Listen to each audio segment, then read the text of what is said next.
Excuse me ভাইয়া। জি আপু। ভাইয়া আমি না প্রেগনেন্ট। আমি বলতে চাচ্ছি এরকম কি কোনো ওষুধ আছে? বুঝতে পারছি, আর বলতে হবে না। আপনার বাচ্চা নষ্ট করে ওষুধ চাচ্ছেন তো? আপনি তো আমার পুরো কথাটাই শুনছেন না। পুরো কথাটা শুনলে তো বুঝতে পারবেন।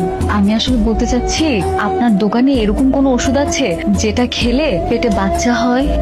আরে না, এমন কোনো ওষুধ তৈরি হয়নি। মানে যে ওষুধটা তৈরি হয়েছে সেটা দিয়ে শুধু বাচ্চা নষ্ট করা যায়। তাহলে আপনি একটা কাজ করেন না, আপনি আমাকে বাচ্চা নষ্ট হওয়ার ওষুধটাই দিয়ে দেন।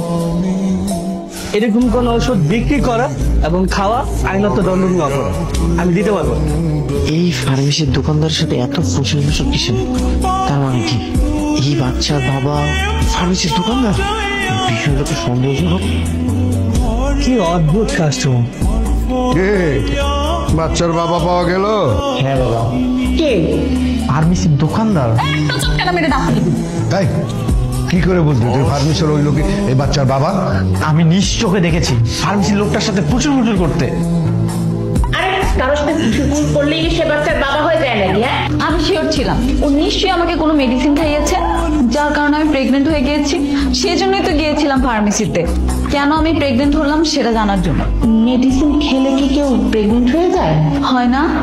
এক গাধা বিয়ে করছে আরেক গাধাকে, এখন আমরা যত বিপদের মধ্যে পড়ছি।